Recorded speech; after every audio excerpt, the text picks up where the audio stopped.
Good evening, I'm Adrian Gobriel. Flu season is upon us. Now, when it comes to the vaccine, there's no shortage of opinions. However, tonight we're learning that we could be just 10 years away from a universal flu vaccine, which would protect you from all strains of the flu. Though we're also learning tonight that this year's vaccine will only protect you from about 50% of the flu strains floating around us. It's disappointing in some sense. It'd be nice to be better protected, but it's not. Doesn't mean you shouldn't get the flu vaccine. Doesn't mean you should feel like getting vaccinated this year was a waste of time. Some might say, but it's only a 50-50 chance. I'm only protected 50% now. So let me ask you a question.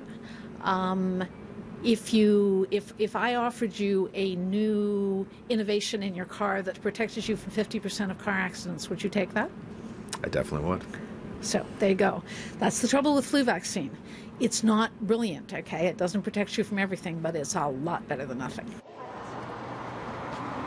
While many who get the flu shot don't go to the doctor's office or hospital for tests, Toronto Public Health confirms in the last 2 weeks of December, they were able to confirm 69 new cases. That's up from about 7 the week before, for a total of 270 confirmed cases.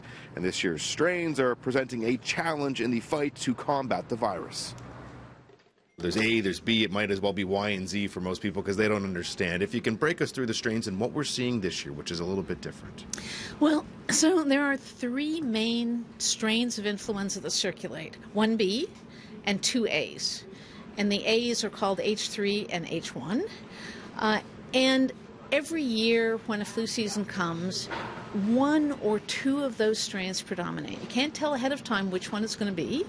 And sometimes they come together, and that's what's happening this year. So this year we're seeing a mixed wave of influenza that is B and H3 at more or less the same time. Now, while that might sound scary, it's not completely unheard of. We just haven't seen a mixed wave of flu strains in about the last 10 years. Now, I also asked the experts today if it's too late for you to get your flu shot. They said no, but you should know it takes about 2 weeks for it to kick in, which would mean it should kick in right around peak flu season. Earlier on City News, we told you about the challenges in combating this season's flu. The current vaccine this season is only helping about 50% of the flu viruses which are floating around out there. That, according to the head of infection prevention and control at Mount Sinai, who I also spoke with today about the challenges in creating a vaccine for an ever-evolving virus.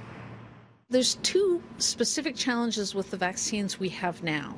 The first of them is that we have to decide at the end of February what's going in the vaccine for the next October, because it takes 6 months to make the vaccine. Of course, influenza virus evolves, so sometimes you make a decision in February, and before the season starts the next January, it's almost a year later by the time the season starts, the influenza virus has changed enough that the vaccine doesn't work as well. Our second problem with influenza vaccines is, at the moment, almost all of the technology for making influenza viruses starts out by growing the virus in eggs. When you do that, sometimes you induce the virus to change as it's growing in the eggs. It's just a consequence of growing in chickens' eggs and how you make it grow fast enough to be able to make vaccine in 6 months. And sometimes that can also reduce the efficacy of the vaccine. So what's the solution? Well, according to Dr. McGeer, a universal vaccine would do the trick. As we told you, at 5 and 6, we're about 10 years out from a universal vaccine. It's currently being tested on rodents, and it has proved successful. The next step, seeing if it's safe for human consumption. Now, some additional tips for you along with getting the flu vaccine tonight. As you might know, wash your hands often. Avoid touching your eyes and face. Cover your cough and sneeze. Do not share cups and utensils, and disinfect common areas.